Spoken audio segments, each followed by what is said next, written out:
Have you ever found yourself wide awake at 3 a.m. just staring at the ceiling, replaying your budget, dreading that next bill, that knot in your stomach, that little whisper of, what if? Yeah, you're definitely not alone. It's almost universal, this feeling. And it has a name.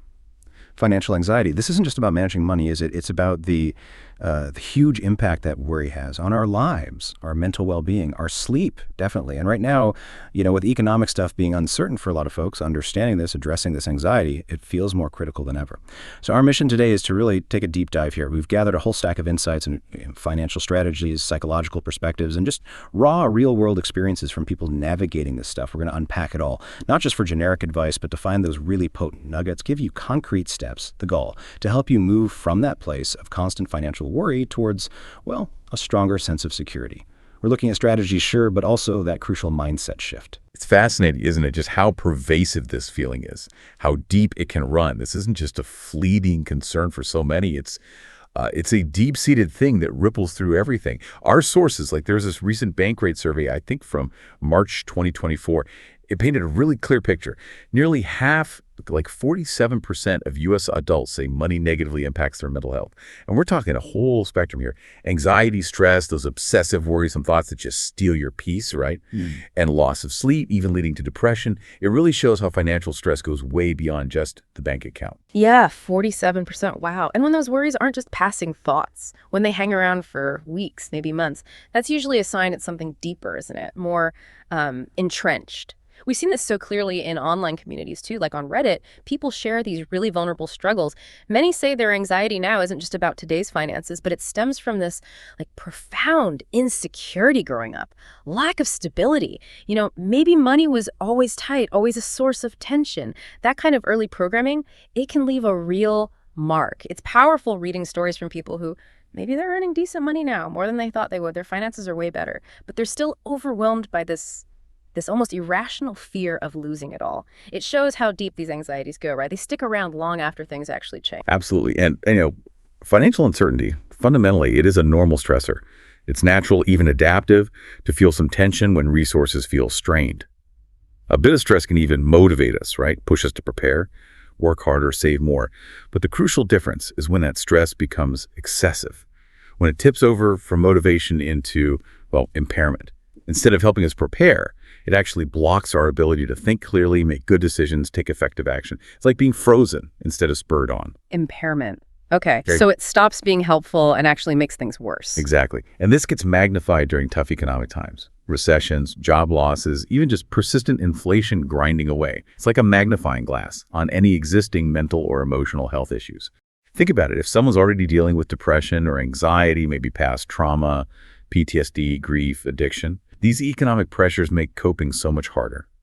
David Yonkin, he's a senior EAP consultant, a clinical social worker. He sees this directly in those, increases in substance use, other unhealthy coping behaviors when financial stress just gets overwhelming. Right, people trying to numb it out, basically. Yeah. And our bodies and minds, they give us signals when stress is hitting that overload point. You might find it hard to communicate your thoughts clearly. Trouble sleeping, that 3 a.m. stare you mentioned, mind racing. Irritability cropping up more, maybe relying more on things like alcohol or drugs or food, overeating, undereating. Work performance might dip. Physical symptoms too, headaches, stomach issues, muscle tension, even feeling disoriented, trouble concentrating, or deeper feelings like hopelessness, mood swings, guilt, self-doubt about managing money. What's really fascinating and maybe most critical is realizing how our financial reality doesn't just hit the bank account. It truly permeates everything: sleep, relationships, thinking, physical health. It's all connected. Recognizing these signs, even the subtle ones, that's the essential first step to tackling the anxiety and getting back some control. Okay, it's clearly not just about the numbers then. It's so deeply interwoven with our whole sense of self, our security. But okay, the good news is there are concrete things you can do, right, to move beyond feeling overwhelmed. So let's unpack this. If we're going to tackle financial anxiety head on, transform that internal what-if worry, we need a solid foundation. And that foundation, it sounds like, starts with getting real about our money. Absolutely. The cornerstone of gaining control and really gaining agency over that anxiety is revisiting and mastering your budget. It's not just, bean counting. It's the fundamental tool for consciously managing your money. And it becomes even more vital during high inflation or economic downturns. So where do you start? First, clearly separate your essential expenses from your discretionary spending. Essentials are the non-negotiables: housing, food, necessary transport, utilities, minimum debt payments. Discretionary is, well, pretty much everything else. Dining out, entertainment, new gadgets, that weekend trip. The wants versus the needs, basically. Pretty much. Once that's clear, you can spot opportunities to maybe curtail or delay some of that discretionary stuff. Ask yourself, how much would it really impact your life to delay buying a new car for a bit or postpone that big overseas trip for a year? Often, these adjustments, they might feel a bit frightful at first, like a sacrifice, but they can seriously boost your near-term savings without actually wrecking your quality of life long-term. The goal isn't deprivation. It's crafting a budget that's realistic and crucially sustainable for you. It needs to reflect how you actually spend, but also encourage, mindful consumption. Effectively, categorize expenses, fixed costs like rent, variable costs like groceries, set spending limits for categories. Digital tools, apps, they could be a huge help here, like YNAB. You need a budget. People find it really helpful because it budgets the money you have right now. It's a zero-based approach. Every dollar gets a job. This reduces stress massively because you get this super clear, immediate picture. It gives you a real sense of control. That sustainability point is huge. And the psychological benefit, it's not about instant perfection, right? It's progress you can actually stick with. And this really echoes what we heard from people on Reddit. One person said it beautifully. Realizing budgeting is a tool, not set in stone, and can change. That flexibility seems key. They often talk about things like a 50-30-20 budget, 50% needs, 30% wants, 20% savings debt. It's a flexible framework, allows for mindful spending without feeling totally restricted. Another person shared their method, which I found interesting. They track every purchase, gives them that control, that awareness, but they don't obsess over every little number or constantly tweak the budget. They just know their savings are good enough, consistent. They don't need to keep analyzing. It's about building a system that works for your psychology, your life, not just the spreadsheet. Frees up that mental energy from worry. Exactly. And building right on that budget foundation. The next absolutely critical piece is padding your emergency savings. Think of it literally as your financial shield, a vital buffer against curveballs. An emergency fund is money set aside specifically for unforeseen stuff: a flat tire, leaky roof, sudden medical bill, losing your job. This isn't money for a new TV or a vacation. It's exclusively for unplanned, urgent things that could otherwise totally derail you and spike your anxiety. Right. It's for emergencies, not just, oops, I overspent. Precisely. And for it to really work, give you that peace of mind, it needs a few key characteristics. It has to be specific.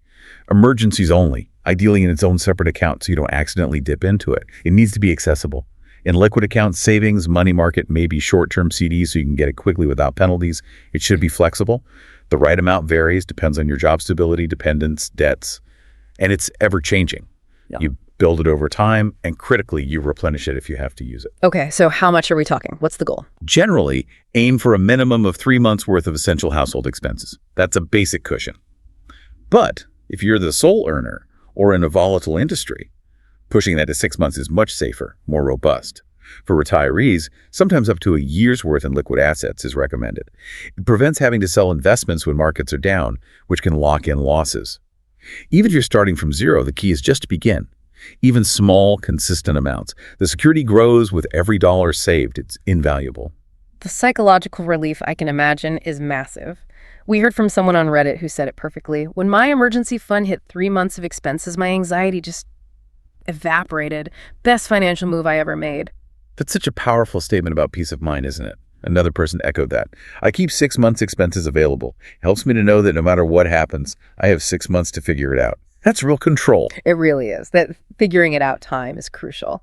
So how do you actually do it? Become a savings star. The advice seems consistent. Pay yourself first. Make saving automatic, like a bill, not just what's left over. Use direct deposit splits if your employer offers them. Send money straight to savings before you even see it. Out of sight, out of mind, got a tax refund, a bonus, windfall. Put a chunk, maybe all of it, straight into that emergency fund. Start small if you need to. $100 a month, $1 a day, whatever's achievable. Write the goal down, make it real, keep it visible. We saw this great example on Reddit. Someone started with $50 a paycheck, bumped it to $300 over time, turned $20 savings into $22K invested. That's the snowball effect, right? Small, consistent steps add up big time. Absolutely. Small steps, consistently. That's the magic formula. Okay, so once you have that emergency fund building, or even while you're working on it, the next huge area for reducing anxiety is tackling debt, especially high-interest debt. like credit cards. That stuff is insidious. And with interest rates having gone up recently in many places to try and curb inflation, carrying those balances has become even more crippling. It's not just the numbers either. Mismanaged debt hits your credit score, affects future borrowing, housing, even jobs sometimes. It's a massive, constant source of anxiety, keeps you feeling like you're always behind. And in really bad cases, can lead to bankruptcy, which is devastating. Okay, so debt. How do we fight back? Reclaim that freedom? Our sources mention a few key strategies. First, prioritizing high-interest debt. This seems to be where the avalanche versus snowball debate comes in. Right. The avalanche method is mathematically optimal. You pay off the debt with the highest interest rate first, saving the most money on interest over time. The snowball method focuses on paying off the smallest balances first, regardless of interest rate. This doesn't save the most money, but knocking out those small debts quickly gives you these psychological wins, this momentum that can keep you motivated. So it depends on your personality, what keeps you going. Exactly. Yeah. Consistency trumps perfection. Choose the method you'll actually stick with. Okay. What else? Debt consolidation. Yes, that can be powerful if you have multiple high-interest debts. You combine them into one new loan, hopefully with a lower interest rate. Simplifies payments just one bill. Can lower your overall interest costs. Options include personal loans, balance transfer credit cards with those 0% intro periods, maybe a home equity loan if you own property. But crucial caveats. Understand the new loan terms, fully fees, future interest rates, and you absolutely must commit to not racking up more debt.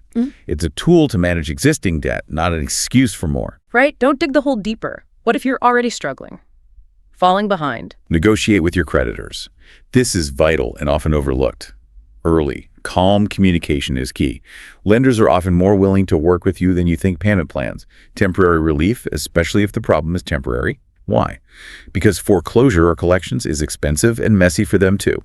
Don't wait until it's too late. Call them. Ask specifically for the loss mitigation department to discuss a workout plan, not just collections. That's often more constructive. That makes sense. Be proactive. We saw someone on Reddit celebrating, just paid off 2 credit cards, managed finally, lol. That feeling must be incredible. Huge relief. Now, for homeowners specifically facing mortgage trouble, there are tailored strategies. Check your employee assistance program for financial consults. Contact the lender's loss mitigation department directly. Talk to HUD-approved housing counselors. They're experts, often free, can negotiate for you. There are alternatives to foreclosure, which is always the last resort. Selling, pre-foreclosure sale, maybe a deed in lieu. It's crucial to understand the tax and credit impacts of these options. And military personnel have special protections under the SCRA, like interest rate caps during active service. Lots of options, but the key seems to be communicate early, get expert help. Precisely. Proactive, calm, informed communication. And linked to all this, it's also really important to consider staying invested, keeping focus on long-term goals, even when markets get turbulent. It feels counterintuitive, maybe even scary, to not sell when you see your portfolio drop. But panicky selling is often a huge mistake. Market history shows us again and again some of the best market days happen right after the worst days, often unpredictably. Selling locks in losses, turns paper losses real, and timing the market to get back in, virtually impossible, even for pros. Staying invested through the ups and downs using time-tested strategies like rebalancing and diversification, that's usually the right long-term move. Rebalancing and diversification, can you unpack those quickly? Sure. Rebalancing is just periodically adjusting your portfolio back to your target mix. If stocks soared, sell some, buy bonds, get back to your plan. Forces you to buy low, sell high systematically. Diversification means spreading investments. Different assets like stocks and bonds, different industries, geographies, maybe real estate, reduces risk from any one area tanking. And dollar cost averaging, investing a fixed amount regularly, like every month. You buy more shares when prices are low, fewer when high. Smooths out your purchase price. These strategies plus emotional discipline historically lead to rebounds. Patience pays off. That long-term view seems essential for growth, but also for anxiety, right? It links back to having a solid financial plan overall, doesn't it? A good plan builds in those what-if scenarios, helps you anticipate things, react calmly if markets dip or life throws a curveball. The sources emphasize, even in tough times, small, calculated moves are usually best, not drastic, fear-driven reactions. Without a plan, figuring out the best move feels impossible. So setting clear goals short-term, long-term, like that $5K buffer someone mentioned, or saving for a house, retirement, that gives you motivation, a way to track progress. Like that Reddit user said, having a goal and seeing yourself ticking those boxes helped me feel more secure. I had a fallback. It's about knowing where you're headed, even if the road's bumpy. Oh, so all these practical steps, budgeting, emergency fund, debt strategy, investing, they're powerful. They lay the groundwork. But here's where it gets really interesting. Because money isn't just numbers, is it? It's so tied up with our emotions, our past, our mindset. Financial security alone doesn't always kill the anxiety. You have to play the mental game too. You're absolutely right. Our psychological state colors everything, often more than the actual numbers do. One of the first, maybe most crucial steps in managing the feeling of anxiety, shifting from worry to agency, is just acknowledging and validating your feelings. One source suggested starting with a simple, powerful OUCH. Give yourself permission to feel the pain, the anger, the frustration, the unfairness. Recognizing, yeah, this hurts, it's frustrating, it feels unfair. Validating those feelings is key. That initial validation lets you move beyond being stuck in OUCH mode, ruminating, and lets you start asking, okay, how long do I stay here and how do I move forward? Yeah. Self-compassion first. Okay, so feel the feeling, don't just stuff it down, then what? Then, actively challenge those negative thought patterns that fuel the anxiety. Negativity is contagious, right? In your own head too. Our brains are kind of wired for threat detection, the negativity bias. We default to worst case scenarios. So you're often battling your brain's programming, not just your finances. Consciously try to consider, okay, these might be tough times, but they will pass. History shows that. And importantly, don't make rash decisions when you're anxious. Anxiety clouds judgment. Give yourself space to think. Focus on the present, on what you can control, not the uncertain future you can't predict. There was that great mindset shift from Reddit. What if things go badly? Yes, but what if they go well? It's not just wishful thinking. It's like actively training your brain to see possibilities too, rewiring pathways. And normalizing recessions helps too. Knowing they're cyclical, they end, like all those examples, 1960, 73, 81, 2008. It provides perspective, reduces the feeling of this is forever. That perspective shift is huge. Okay, besides challenging thoughts, what about mindfulness, self-care? That stuff often goes out the window when we're stressed about money. Tragically, yes, but it's fundamental. Prioritizing adequate sleep, healthy food, regular exercise, these aren't luxuries. They're pillars of resilience. They help you avoid stress-related illness, regulate emotions, think clearly for better decisions. Relaxation techniques, too deep breathing, meditation, they calm the nervous system. I liked that Reddit suggestion about journaling instead of constant number crunching, like physically writing thoughts down to process them, slower, more deliberate. Helps clear the anxious chatter. Yes, handwriting can be very grounding for some people. And always remember, proper sleep is probably one of the single best anxiety reducers out there. Foundational. Makes sense. And what about connection, social support? Vital. Especially when financial anxiety feels so isolating. Spend time with trusted people. Share how you feel. It's validating. Brainstorm coping strategies together. Fresh perspectives, practical ideas can emerge. Be honest about your needs in relationships, personal and work. It fosters understanding. For families, tough times can be chances to work as a team. Prioritize the partnership. Communicate openly. Share responsibilities. Handle finances jointly. Builds resilience together. With kids, teach them about money, basics, income, expenses, allowance, chores. But shield them from the heavy burden of adult financial struggles. That worry isn't for them. Protect their sense of security. Okay, team approach for families. And what about turning challenges into opportunities? That sounds optimistic, maybe. It can be powerful. See tough times as a chance to take stock, make needed changes, maybe learn new skills, take courses, could lead to better job options down the line. Turn a setback into a gain. Engage in activities outside of money worries. Volunteering, joining a club, a hobby, shifts focus, connects you, brings joy. And that counterintuitive tip from Reddit, set aside a little fun money and make sure you spend it guilt-free. Show yourself money is for enjoyment too, not just survival. Reinforces that idea. You are worth more than constantly worrying or denying yourself things. Yeah, that's powerful. It raises that question. How do we see challenges not just as roadblocks, but as catalysts? For growth, for understanding what really makes us feel secure. It's a deep question, and it leads perfectly to the final point. Yeah. Sometimes self-help isn't enough. Despite all our best efforts, the anxiety lingers. Or the situation is just too complex, too overwhelming. Right. And seeking professional support, it's not weakness, is it? It's actually a proactive, smart move. Absolutely. A courageous step. And there are resources. Your Employee Assistance Program, EAP, if you have one through work. Often free, confidential support. Guidance on financial legal issues. Maybe a free initial consult. Referrals for mental health counseling. 2447. Great first stop. Okay, EAP. What else? You mentioned financial advisors versus financial therapists. What's the difference? Good question. A financial therapist helps with the stress and mental health side of money. Mindset, habits, emotional triggers, past stuff. Healing your relationship with money.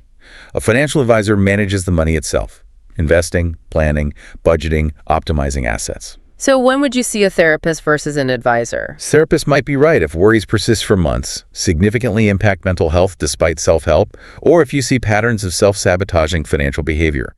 Before seeing either, though, do some prep. Update your budget, list debts and assets for net worth, think about your goals, short and long term. Makes the sessions way more productive. And finding the right advisor, you mentioned fiduciary. Yes, absolutely key. A fiduciary is legally bound to act only in your best interest. Put your needs first. Avoids conflicts of interest. Not all advisors are fiduciaries. Ask them directly. Many offer free consults or sliding scales. Interview a few, find a good fit. Check their fees, their approach. Fiduciary, got it. Any other support options? Yeah, nonprofit credit counseling services, certified financial planners can offer structured help, often low cost. Psychologists, licensed therapists can address root emotions, teach stress management, help change unhealthy behaviors. Support groups, too, for specific issues like compulsive spending or debt. Peer support is powerful. Bottom line, if self-help isn't cutting it, if you're using substances to cope, if emotions feel increasingly troubling hopelessness, severe irritability, it's time to reach out. Seeking help isn't failure. It's a proactive, wise step towards holistic well-being. Sometimes the best solutions come from getting that outside perspective and expertise. Wow. What an incredible deep dive. From understanding how widespread this anxiety is to concrete strategies, the mental game, and knowing when to get help, it feels like gaining control, gaining peace of mind. It's an ongoing process, isn't it? Not a one-time fix. Yeah. Continuous conversation with yourself, your money. Exactly. And ultimately, it's about shifting perspective. From scarcity fearing not enough to abundance. Not just material abundance, but abundance and resilience, inner peace, belief in your ability to navigate things. Money's just a tool, right? Doesn't define who we are. Your worth is inside you, always, regardless of the bank balance. The journey isn't just numbers. It's building resilience, self-awareness, finding that inner peace that market swings can't touch. Remember your inherent worth. Choose your path forward intentionally. Celebrate every win, no matter how small. Remember the power you have to steer your own ship. We really hope this deep dive has given you some powerful tools, maybe some fresh perspectives, and definitely a renewed sense of possibility. For your financial health, your emotional well-being, keep exploring, keep learning, and remember, you absolutely have the power to steer yourself in any direction you choose. Until next time, keep diving deep.